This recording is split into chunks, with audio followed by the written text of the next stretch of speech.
Boys fans. All right. Listen. Um, we are going into the next rounds in October. The first match we will be playing the USA. All right, and there's some news surrounding the US men's team that we need to get into. Wait. All right.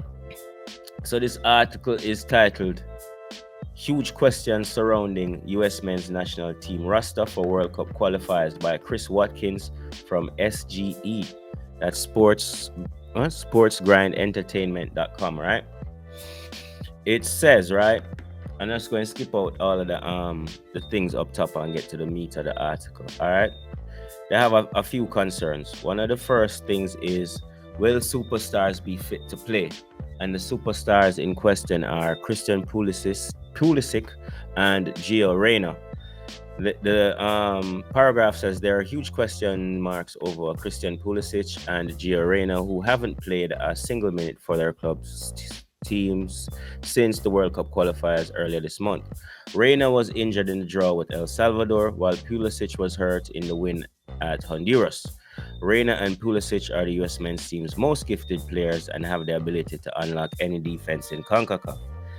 Not having one of them or both of them for these 3 games would be a huge blow.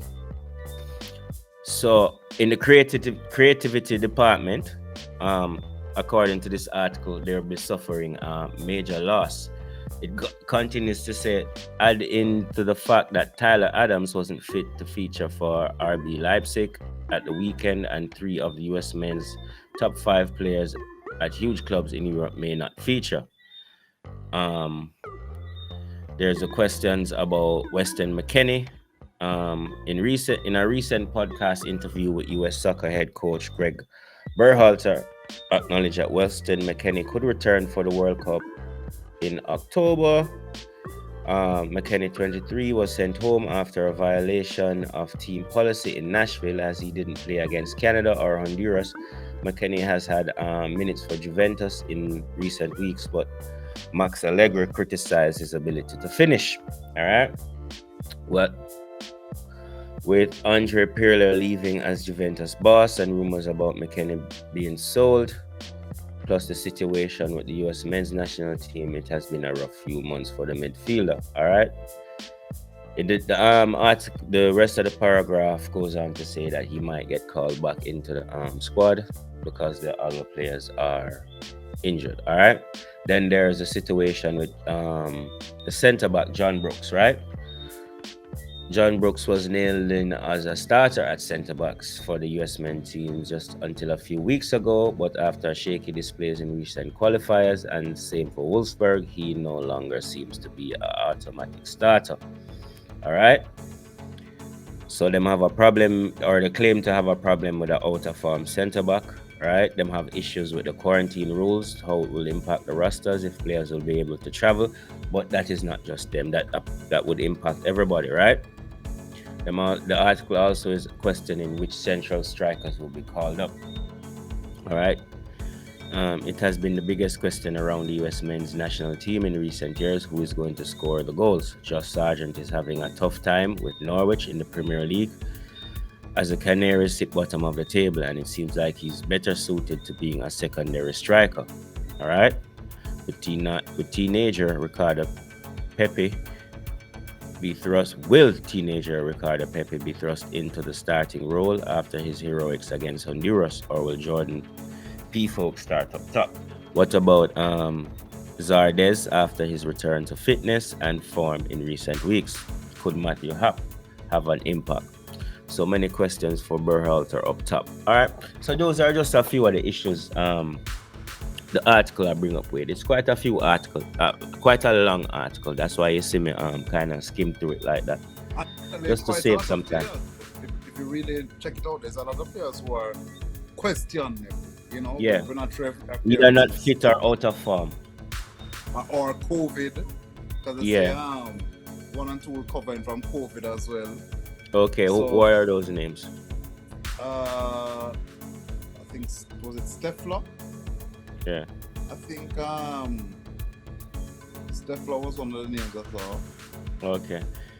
My thoughts is, as long as Berhalter fit, them have a chance, No, I mean the US men's Who is national the coach? team. You know what I mean?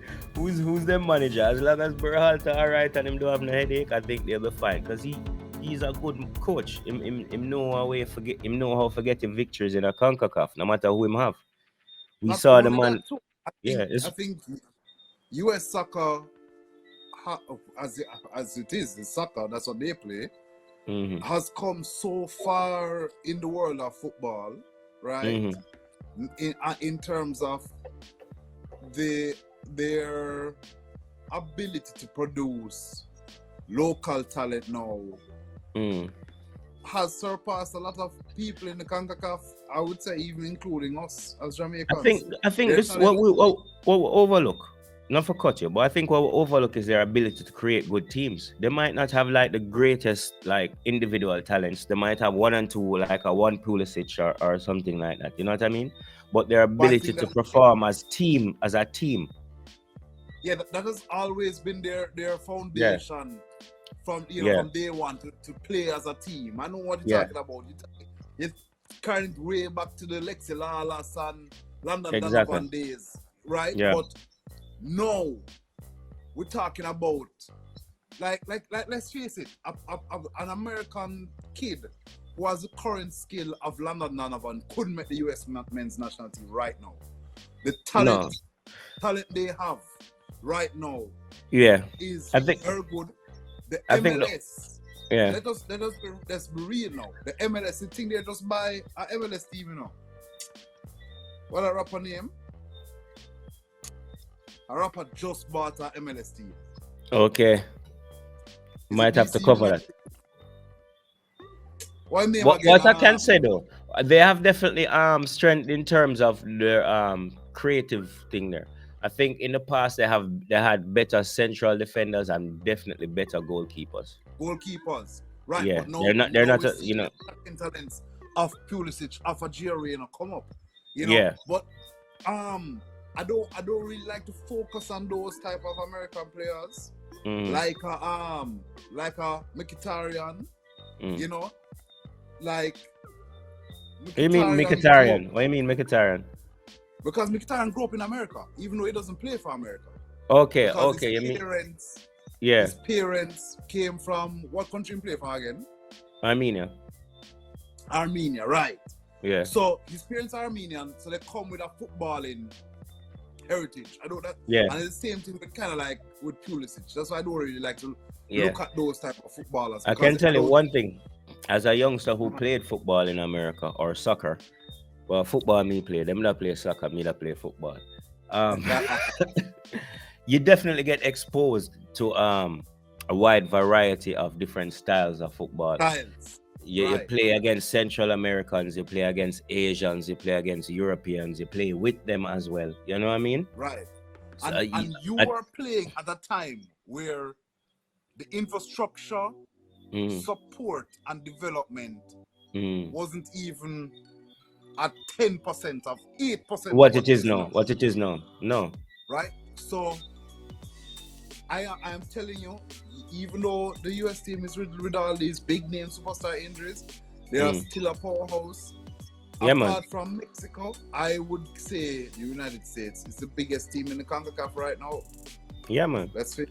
If not the biggest, because they've definitely closed the gap on Mexico, overtaking them somewhat, and now it's just for them to kind of start pulling away. Right. You understand? I think that last blunder they made when they didn't make the World Cup really put them program into focus, and then decided to say, oh, them now fool around no more. Them have 2 or 3 teams who can qualify them for this World Cup with ease. Right. You know what I mean? He used his B team to win the Gold Cup. And what the point I was trying to make earlier to is, right? Let us look at even the MLS, right? Mm-hmm. The MLS is now playing football on the level of a Mexican league, of a Brazilian league, of an Argentinian league, right? Like, no, I don't. I wouldn't agree with that. I wouldn't agree with that. No, yeah, man. Of course. The MLS right now. No, one thing we have to do is respect the Mexican league. The Mexican league is definitely probably the best local league, best thing the league in our CONCACAF. The MLS is probably equivalent to one of them lower European No, yeah, no. league You there. say you're saying is that, no, Alik, I think you're underestimating the MLS right now. I'm Yeah, telling man. you. But I underestimate them. I see. That's why even the US they don't pick a lot of MLS players. The US men's team don't have a lot of MLS in the first team. They don't have a That is, lot. that, is- You know what that I is mean? true, but that is because they have the luxury to choose that, to choose Yeah. so many players from overseas. Why not do it? Yeah. But may I tell you, so the MLS it gets promoted. It gets as much promotion as probably one of the or more promotion than the Mexican league or the Brazilian No, by league or far. whatever. By, But it's by far. definitely if you bring a Brazilian club come play a MLS club, they destroy them. Yeah. Back on topic though. I Yeah. don't think this is anything for the opponents of the US men's team, Jamaica, Canada, anybody or like that to get complacent about. Um, this team full of depth and them thing there. One of the strongest teams in the region. Them and Mexico are compete for domination of the region right now. Everybody else is just also runs. You know what I mean? Exactly.